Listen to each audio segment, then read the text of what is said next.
지난 주간에 일이 있어서 저 아랫지방을 다녀왔습니다.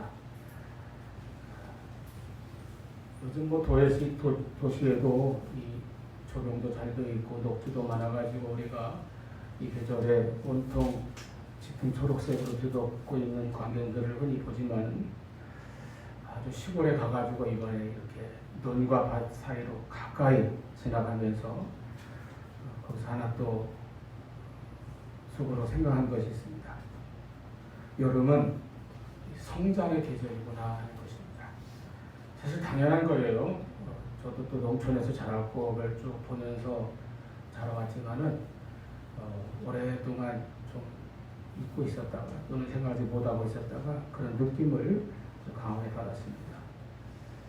갈수록 지구가 뜨거워지는 그런 위기 속에서 우리가 여름철마다 불볕더위나 또 무더위, 지리한 장마 이런 것들이 계속 오는 가운데 이 여름이 사실 굉장히 힘들잖아요. 그래서 그냥 어쨌든 막 견디거나 또는 비서를 떠나거나 이렇게 하면서 할 수만 있다면 빨리 여름이 지나가 버리고 끝나기만을 바라고 이 여름을 좀 피하려고 하는 그런 생각들을 많이 갖습니다만은 그러나 사실은 이 여름이야말로 만물이 성장하는 시기라고 하는 것입니다. 우리는 그저 이 계절을 그냥 피하려고 하는 그런 생각이 들 때가 있지만은 이 계절의 저 안쪽에서는 모든 식물이 성장하고 있다는 것을 생각해 보았습니다. 라이나 마리아를 이렇게 도대체 국적이 어딘지 저도 잘 모르겠어요. 취리에서 태어나가지고 스위스에서 죽었다고 하는데 프라하에서 태어났다든가요. 또 시는 독일어로 썼으니까 독일 신이라고 해야 될지 유명한 가을날이라는 시 많이들 좋아할 겁니다. 첫 구절이 이렇게 시작하죠. 주여 때가 왔습니다. 지난 여름은 위대하였습니다. 가을에 대해서 쓴 시인데 그 시작이 지난 여름은 위대하였다는 겁니다. 그 여름에 위대함이 있었기 때문에 가을에 풍성한 결실이 있다는 것 같습니다. 가을의 열매와 가을의 추수와 가을의 감사를 우리가 거두려면 봄철에 씨를 뿌려야 하는 것은 물론이거니와 이 뜨거운 여름철에 성장이 있어야 한다는 사실입니다. 신앙도 마찬가지입니다. 우리의 신앙도 자라야 합니다. 성장해야 합니다. 그래야 주님께서 기뻐하시는 열매를 맺을 수 있습니다. 자라지 않으면 성장하지 않으면 결실이 없습니다. 열매 맺지 못하는 나무가 되고 말 뿐입니다. 그런데 신앙이 성장하기 위해서는 반드시 교육이 필요합니다. 우리 믿음은 그냥 순간적인 감정에 빠져 있는 것이어서는 안 됩니다. 또는 자기 어떤 생각, 자기 주장, 자기 의지나 자기 고집으로 믿는 그런 신앙이어서도 안 됩니다. 물론 세상적인, 세속적인 그런 사조나 가치관을 따라가는 신앙이어서는 더더욱 안 될 것입니다만 어쨌든 우리의 신앙은 성장해야 합니다. 성장하되 하나님의 말씀 위에서 바르게 서서 자라나야 합니다. 내가 예수를 구주로 믿고 영접하여 그리스도인이 되었으면 우리의 신앙은 날마다 하나님의 말씀을 통해서 바르게 성장해야 하는 것입니다. 그렇기 때문에 교육이 필요합니다. 하나님의 말씀에 대한 교육이 필요합니다. 본문 14절 그러나 너는 배우고 확신한 일에 거하라 이렇게 말씀하셨습니다. 말씀을 배우고 굳게 믿는 그 진리 안에 서고 그 진리 안에 거해야 한다는 것입니다. 그런 의미에서 이 한국 교회들이 전통적으로 이 7월 달에 많은 여름 교육 행사들을 실시하는 건 참 귀중한 의미가 있습니다. 여름 성리학교를 비롯해서 각종 이제 성경 캠프도 열리고 또 여러 수련회들이 진행되고 하죠. 물론 학생들이 여름 방학에 맞춘 그런 의미도 있습니다만은 이 여름 성장의 계절에 교회도 거기에 맞춰서 교육을 집중적으로 실시한다는 그런 중요한 의미가 있습니다. 저도 신학생 때 이 여름방학이 가장 바쁘고 사실 힘든 기간이었어요. 각 기관의 여름성리학교들을 연달아 준비하고 시행하고 늘 그렇게 이제 보내고 그랬는데 여름만 되면 의뢰 그런 각종 교육 행사들을 진행했던 것이죠. 그러다 보니까 이것이 그냥 의뢰 그러려니 하는 것에 젖어가지고 해마다 총회에서 공문을 보내오고 그래도 늘 똑같으니까 늘 그러니까 깊이 생각하지 않고 지내온 때도 사실 있었습니다. 근데 올해는 제가 아까 그 지난 주간에 그 여행길에서 느끼고 깨달은 바가 있어서 좀 그것이 마음에 깊이 와닿았어요. 7월이 교회 교육의 달이고 특히 이번 주일을 오늘은 우리 교단에서는 교회 교육주일을 이렇게 지키고 있거든요. 제가 뭘 막 이렇게 붙여놓고 막 과시하고 이런 거 좋아하지 않지만은 올해는 이제 좀 특별하게 총회에서 보내온 포스터도 저 뒤에 붙여놓고 했으니까 여러분 한번 보시고 관심을 좀 더 깊이 가져주시길 바랍니다. 오늘이 교회 교육주일이에요. 그러면 교회 교육이라는 것은 무엇입니까? 당연히 하나님의 말씀을 우리가 배우고 가르치는 것이 교회 교육입니다. 가정에서의 신앙 교육도 마찬가지입니다. 하나님의 말씀을 전하고 가르치고 또 힘써 배우는 것이 기독교 교육이요 신앙 교육입니다.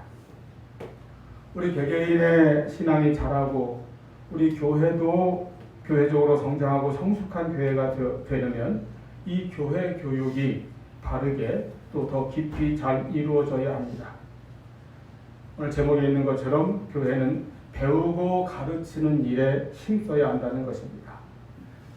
우리가 먼저 잘 배워야 합니다. 늘 말씀을 잘 듣고 또 오후에 성경 공부도 더 열심히 하고 말씀 묵상도 매일매일 하면서 말씀을 내 마음에 담고 성경을 더 많이 읽고 묵상해야 합니다. 그리고 가르쳐야 합니다. 하나님의 말씀을 가정에서 자녀들에게 가르쳐야 합니다. 교회에서 꿈마을 어린이들에게 또 가르쳐야 합니다. 부모와 교사들은 하나님 앞에서 자녀들의 신앙 성장, 영적인 성장에 대하여 책임의식을 가져야 합니다. 하나님 앞에서 자녀들과 어린이들을 말씀으로 바로 가르치고 인도하는 우리에게 맡겨진 이 사명을 충성되게 잘 감당해야 한다는 것입니다.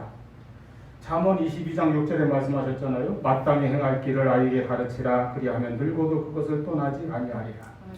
어릴 때 신앙 교육을 제대로 잘 해놓아야 하나님의 말씀으로 잘 가르쳐 놓아야 이제 장성하고 부모를 떠나고 학교에 가고 사회에 나가도 군대를 가고 유학을 가도 탈선하지 않는 것입니다. 타락하지 않는 것입니다.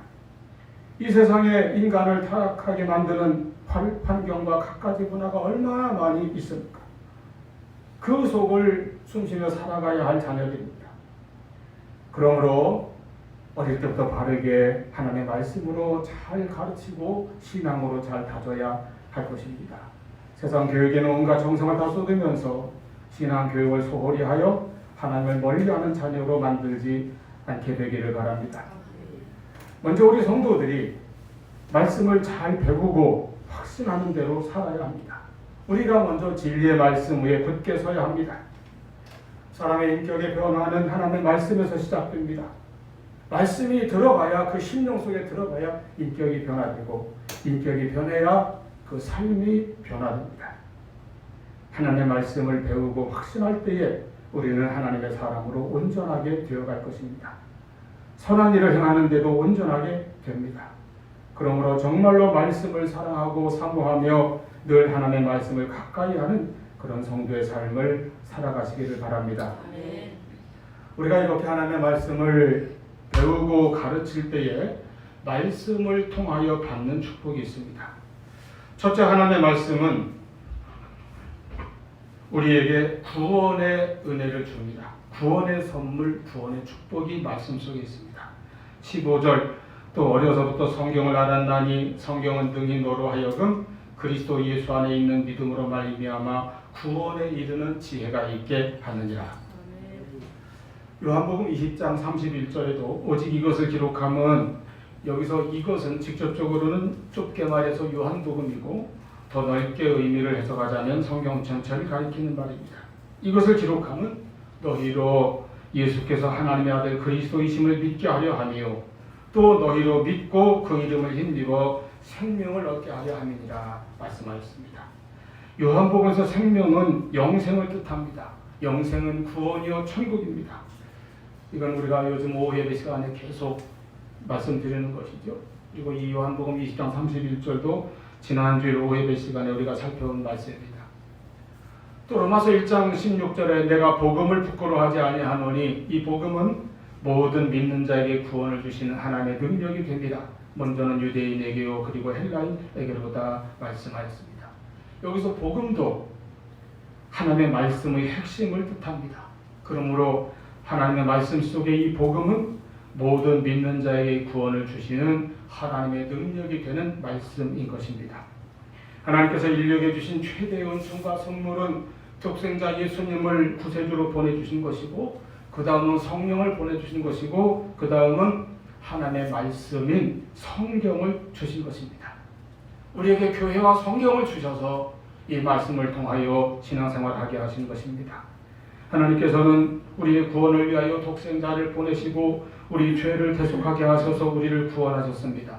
그리고 하나님께서는 그 모든 인간의 구원을 위한 하나님의 계획과 예수 그리스도를 통하여 이루신 그 구원의 일들을 말씀으로 기록하여 우리에게 주신 것입니다. 이 말씀이 바로 성경입니다. 그러므로 우리는 이 성경을 통하여 예수를 믿게 되고 신앙으로 믿음으로 구원에 이르게 됩니다. 그래서 우리 기독교 신앙은 이 두 기둥 위에 세워져야 합니다. 하나는 예수님을 나의 구주로 믿는 이 신앙과 또 하나는 성경을 하나님의 말씀으로 믿는 신앙입니다. 이 두 기둥 위에 우리가 믿고 고백하는 모든 우리 기독교 신앙의 내용과 이제 교리들이 바르게 세워지는 것입니다. 이 두 기둥이 잘못되면, 둘 중에 하나로 잘못되면 그 신앙의 집은 흔들리고 무너지게 될 것이고 병들게 되고 말 것입니다. 그래서요, 어떤 모임이나 단체든 심지어 교회라 할지라도 이 예수님보다, 예수 그리스도보다 어떤 목사가 됐든 누가 됐든 교주가 됐든 사람을 더 높이거나 더 우선시할 때, 더 앞세울 때, 더 우상시할 때, 또 성경보다, 하나님의 말씀보다 다른 주장, 사람의 어떤 특정한 말이나 발언이나 어떤 책의 내용이나 이런 것이 더 강조된다면 그 모임이나 단체, 심지어 교회라도 그것은 병들었거나 타락한 것입니다. 그것이 바로 이단이나 사이비들의 특징 아니겠어요? 늘 사람이 먼저 더 올라가고 사람의 말이 더 크게 들려지는 겁니다. 우리는 예수를 믿고 영접한 이 신앙 고백과 성경을 하나님의 말씀으로 믿는 이 믿음 위에 굳건히 서기를 바랍니다. 성경은 우리로 하여금 믿음을 통해 구원을 얻게 하는 하나님의 선물입니다. 역사상 수많은 사람들이 성경을 통하여 구원을 받았어요. 이건 제가 들은 얘기입니다만 임성훈 목사님께서 전도사 때 저 목포 대학교회를 개척하시고 목회할 때 그 교회 확실히 잘 나오는 주일 학생이 하나 있었는데 그 학생의 형이 당시 사범학교 다니는 대학생인데 그 동생을 자꾸 교회 오면 데리고 가버리고 와서 끌고 나가고 교회를 못 다니게 합니다. 그래서 전사님 만났습니다. 아니 선생님은 왜 우리 주일 학생을 교회를 못 다니냐니까. 나는 기독교를 믿지 않습니다. 나는 예수를 믿지 않습니다. 나는 하나님을 믿지 않습니다. 그러므로 내 동생도 교회 다닐 필요가 없습니다. 엉강하게 말하는 거예요. 여러분 6.25 직후에 사범학교 다녔으면 상당한 엘리트층이에요. 그래서 이 전사님이 그러면 당신이 기독교를 그렇게 무조건 반대하고 거부하기 전에 먼저 기독교를 좀 알고서 나하고 대화를 합시다. 기독교를 알려면 이 성경책을 먼저 좀 읽고 그 다음에 나하고 한번 이야기를 해봅시다 하고 성경책 한번 건넸다는 거예요. 근데 그분이 아버지가 어쨌든 성경의 역사겠지만요, 좀 그래도 예의가 있는 사람인지 성경을 받아가지고 가서 읽었다는 거예요. 읽다가 본인의 고백에 의하면 처음부터 쭉 읽다가 요한복음쯤에 이르러서 예수님을 믿게 됐어요. 인간이 죄인인 것을 깨닫게 됐어요. 자기가 철저히 하나님 앞에서 죄인이고 절망적인 존재인데 오직 예수 그리스도를 통하여 구원받고 새 사람이 되게 된 것을 깨닫고 믿고 회심하게 되었다는 것입니다.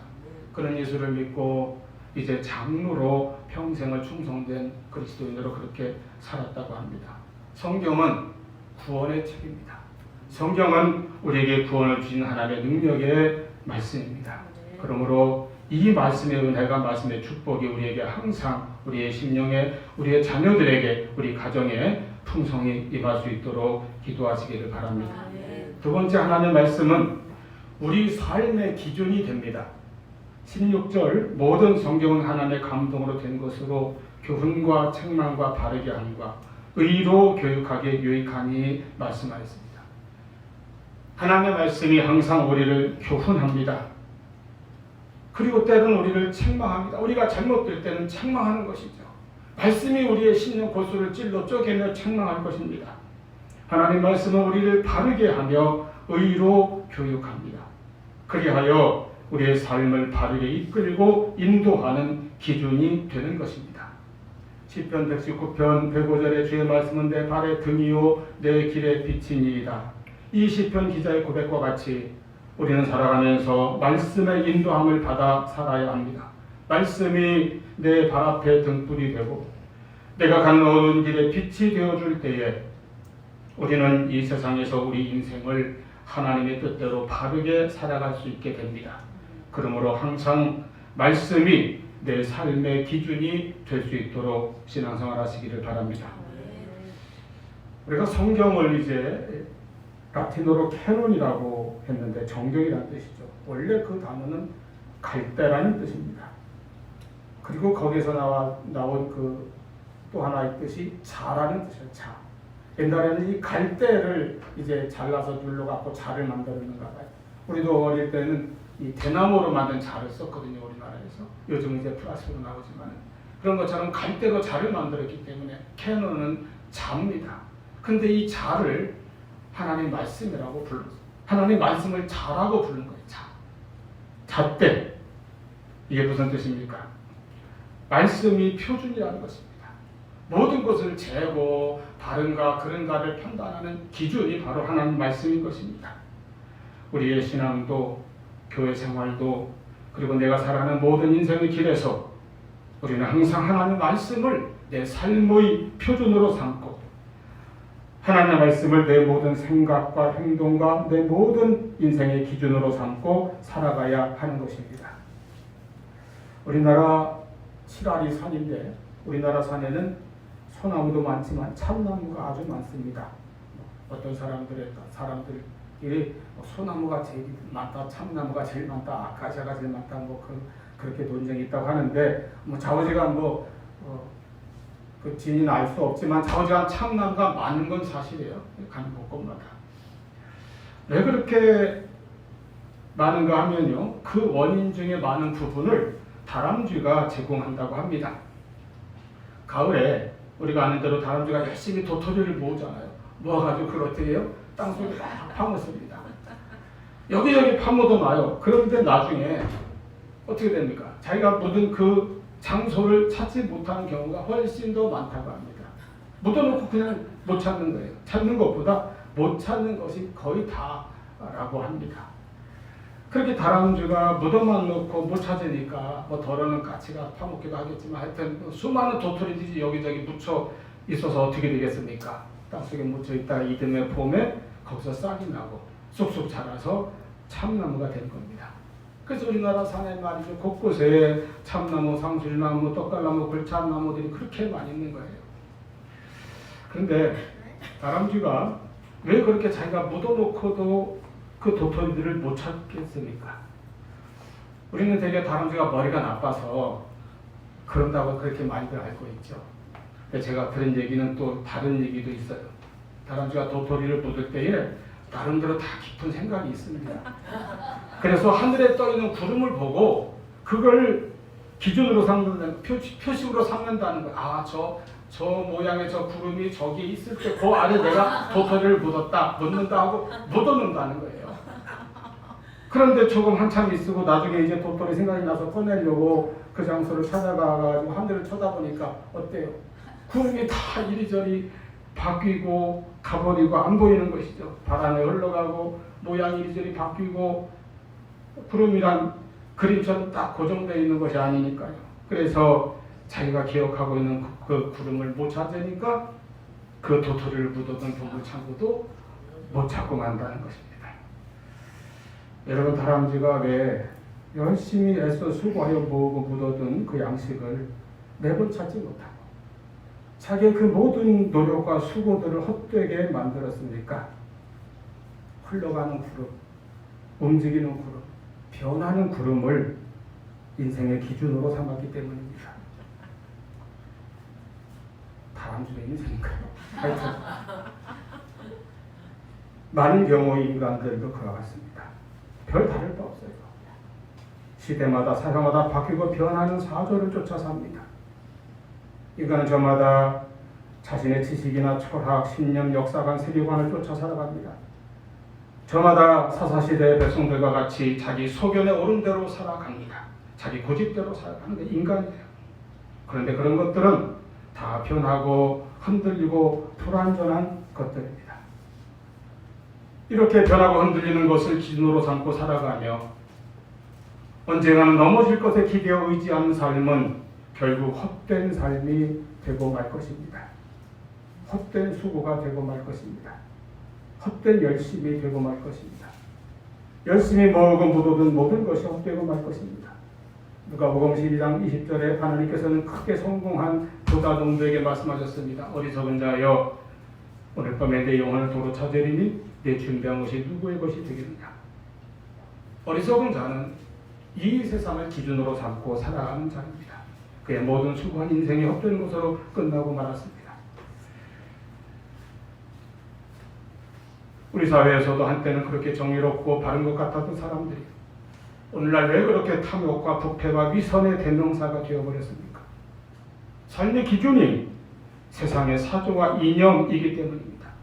자기의 의, 자기 자신의 양심과 자신의 지식과 철학과 인생관을 기준으로 삼았기 때문입니다. 세상이 변하기 때문에, 인간도 변하기 때문에 이런 것들은 흔들리고 변하고 변질됩니다. 타락하고 부패하는 것이 인간이에요. 이런 것은 우리 삶의 기준이 되지 못합니다. 절대적인 표준이 될 수가 없어요. 자기가 주장하는 것을 절대시하기 때문에 이렇게 온통 혼란과 대립과 갈등이 깊어지는 것입니다. 언제나 변치 않은 하나님의 말씀을 신앙과 인생과 내 모든 삶의 기준으로 절대 표준으로 삼고 살아가시기를 바랍니다. 말씀을 의지하며 살고 말씀에 순종하며 살고 말씀대로 살아가는 우리 성도 여러분 되시기를 바랍니다. 세 번째 하나님의 말씀은 우리에게 능력이 됩니다. 17절 이는 하나님의 사람으로 온전하게 하며 또 모든 선한 일을 행할 능력을 갖추게 하려 함이라 하였습니다. 여러분, 성경은 살아있고 능력 있는 하나님의 말씀입니다. 히브리서 4장 12절 하나님의 말씀은 살아있고 운동력이 있어. 요즘 이 개정개혁에는 활력이 있어 그랬는데 저는 자꾸 옛날 번역이 좋더라고요. 살아있고 운동력이 있어 저회나 전 어떤 검보다도 예리하여 혼과 영과 및 관절과 혈수를 찔러 쪼개기까지 하며 또 마음의 생각과 뜻을 감찰하나니. 여러분, 성경은 능력의 책입니다. 그렇기 때문에 이 말씀을 들을 때에 믿음이 생깁니다. 로마서 10장 17절 믿음은 들음에서 나며 들음은 그리스도의 말씀으로 말미암았느니라. 우리가 거듭나는 은혜를 받는 것도 말씀을 통해서입니다. 베드로전서 1장 23절 너희가 거듭난 것은 썩어질 씨로 된 것이 아니요 썩지 아니할 씨로 된 것이니 살아있고 항상 있는 하나님의 말씀으로 된 것이니라. 또 말씀은 우리를 깨끗하게 하고 성결하게 합니다. 에베소 5장 26절에 이는 곧 물로 씻어 말씀으로 깨끗하게 하사 거룩하게 하시고 그랬습니다. 오늘 본문 17절 말씀에도 성경은 우리를 온전한 그리스도인으로 세운다고 했습니다. 이와 같이 성경은 말씀으로 우리에게 구원과 거듭남, 중생과 또 성결과 성장과 온전함 그리고 승리를 주는 능력의 말씀이 됩니다. 이 하나님의 말씀은 듣는 자에게 믿음을 일으킵니다. 믿음을 불어넣어줍니다. 그리고 그 믿음은 능력으로 나타나 역사할 것입니다. 그리하여 하나님의 말씀은 믿음의 능력을 우리에게 공급해 주는 것입니다. 우리가 세상에서 두려움에 사로잡힐 때에 요한복음 16장 33절 세상에서는 너희가 환난을 당하나 담대하라 내가 세상을 이겨오노라 하신 예수님의 말씀에서 우리는 새 힘과 능력을 얻을 것입니다. 이것이 바로 능력입니다. 말씀이 우리에게 역사하는 능력이에요. 우리가 근심과 염려에 에워싸여 있을 때에 요한복음 14장 1절에 예수님께서 너희는 마음에 근심하지 말라 하나님을 믿으니 또 나를 믿으라 하신 말씀에서 우리는 또한 힘과 능력을 얻을 것입니다. 세상에서 내가 혼자 있는 것처럼 고독할 때에 마태복음 28장 20절은 우리에게 주님의 약속을 다시 들려줍니다. 볼지어다 내가 세상 끝날까지 너희와 항상 함께 있으리라. 나의 연약하고 부족한 것 때문에 위축되고 용기가 없어질 때에 여호수아 1장 5절 6절에 여호수아에게 주신 하나님의 말씀이 우리에게도 들려옵니다. 내가 모세와 함께 있었던 것 같이 너와 함께 있을 것임이니라. 내가 너를 떠나지 아니하며 버리지 아니하리니 강하고 담대하라. 9절 강하고 담대하라. 두려워하지 말며 놀라지 말라. 내가 어디로 가든지 네 하나님 여호와가 너와 함께 하느니라. 내가 무엇을 어떻게 해야 할지 몰라 막막할 때에 이사야 41장 10절 말씀 두려워하지 말라 내가 너와 함께함이라 놀라지 말라 나는 네 하나님이 됨이라 내가 너를 굳세게 하리라 참으로 너를 도와주리라 참으로 나의 의로운 오른손으로 너를 붙들리라. 아멘. 하나님의 말씀은 우리에게 능력을 줍니다. 이 능력은 믿음의 능력입니다. 마가복음 9장 23절 할 수 있거든이 무슨 말이냐 믿는 자에게 능치 못할 일이 없느니라. 이 믿음을 얻고 세상을 향하여 승리할 수 있는 우리 모두가 될 수 있기를 바랍니다. 아멘. 성도가 이 믿음과 능력을 가지고 나아갈 때에 세상이 감당하지 못할 자가 되는 거예요. 하나님의 말씀은 우리가 배우고 가르쳐야 할 말씀입니다. 그러므로 우리가 늘 배워야 합니다. 말씀을 듣고 배우시기를 바랍니다. 항상 말씀을 사모하고 말씀을 배우며 말씀을 부지런히 읽어 영의 양식으로 삼아 내가 말씀 위에서 성장하는 그런 성도가 되기를 바랍니다. 그래서 열매를 맺어야 합니다. 그리고 이제 그 말씀을 가르치는 사명을 잘 감당하시기 바랍니다. 가정에서는 자녀에게 그와 같은 사명이 있습니다. 세상에서는 안 믿는 자들에게 말씀을 전할 사명이 우리에게 있습니다. 교회에서는 어린이들에게 학생들에게 또는 신앙이 어리고 약한 사람들에게 하나님의 말씀을 잘 가르쳐 구원의 은혜가 나타나고 말씀이 삶의 잣대요 기준이 되게 하며 말씀에서 능력을 얻어 승리하는 삶을 우리 모두가 살아갈 수 있도록 하는 그런 역사가 우리 한 사람 한 사람에게 나타나기를 축원합니다. 기도하시겠습니다.